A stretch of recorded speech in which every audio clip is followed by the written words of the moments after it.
Today everyone, we're going to demonstrate peer-to-peer presentation. So I'm Prince Owen C. Cabasa. And Denver Kitalig. I'm Mark Andre Malapit. I'm Gino Labonete. I'm Moises Shador. Ano? Peer-to-peer, tara! Tara!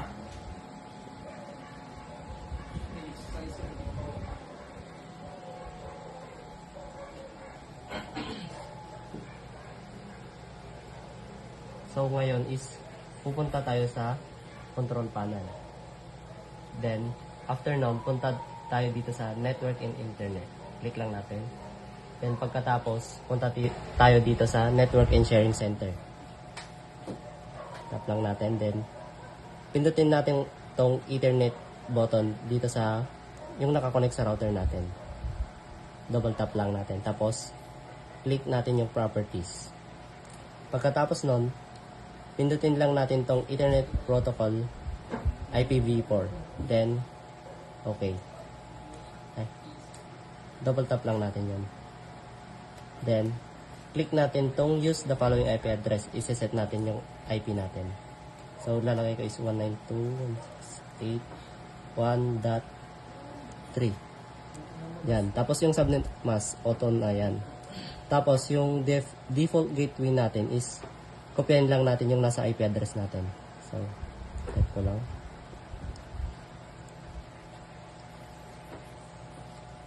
Then, press natin yung OK. Then, pagkatapos.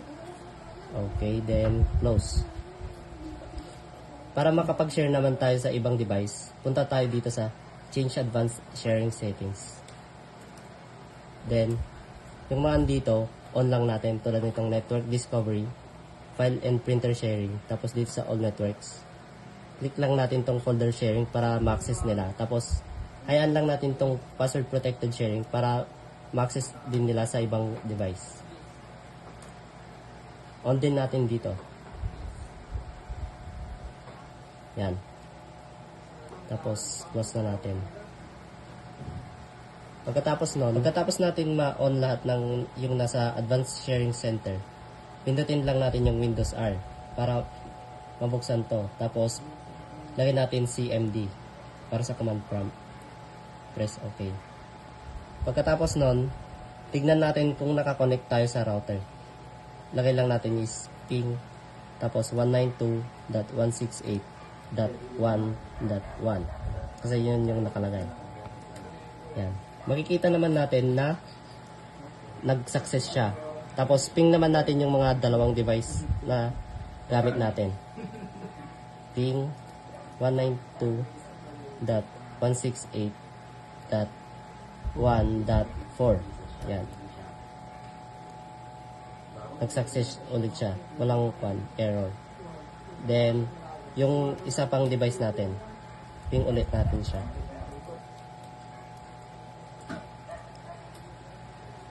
Five. Yan. As you can see, wala siyang error. Kasi connected ng successful. Then, close na natin siya.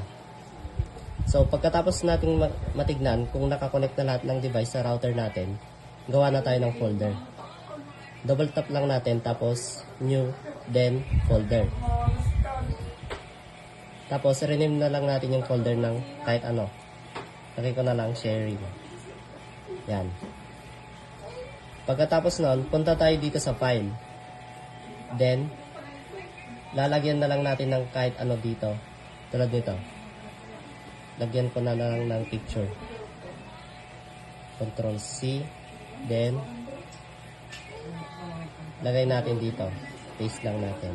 Or pwede din tayo mag-add dito ng new. Tapos, text document lang. Yan. Para matignan nila. At para naman mas ma-access talaga nila yung folder natin sa ibang device, double tap lang natin, then punta tayo dito sa properties. Pagkatapos nun is, click lang natin tong sharing, then share. Tapos, itong drop down button, click lang natin, tapos click natin yung everyone, then add. Meron din dito sa everyone, lagyan din natin ng read and write para matignan nila, tapos na-edit nila. Tapos, share na natin. Click done. Pagkatapos nun, punta tayo dito sa advanced sharing.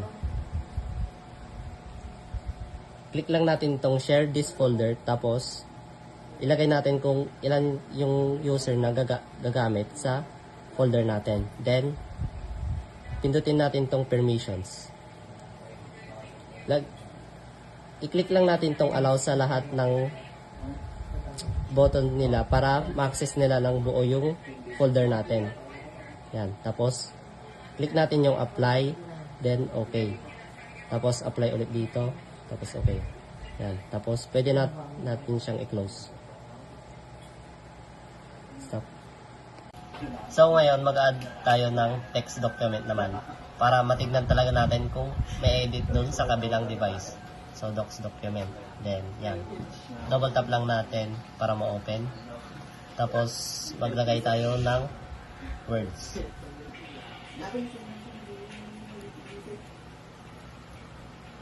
Yan. Tapos, save lang natin siya. Control S or punta tayo dito sa file tapos save. Tapos, close na natin.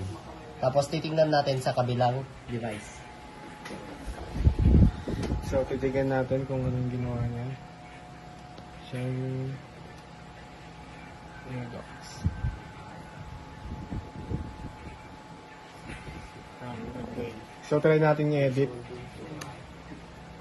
Good day, everyone. Ngayon, check natin sa PC3 kung gagana. Ngayon, pupunta tayo sa sharing. Tapos titignan natin yung inedit ni PC2.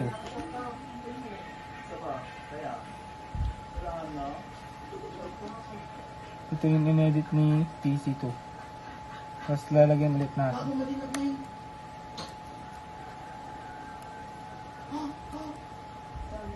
Control S or save na lang.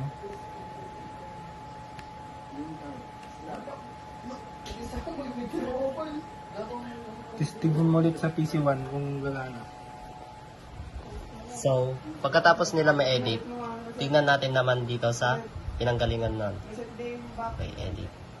Then, yan. As you can see, na-edit at na-view nila. So, that's all for our peer-to-peer connection. Yan. Thank you. So that's it everyone. Ganun kung paano gawin ang peer-to-peer connection gamit ang Ethernet cable. Peace out. Peace out.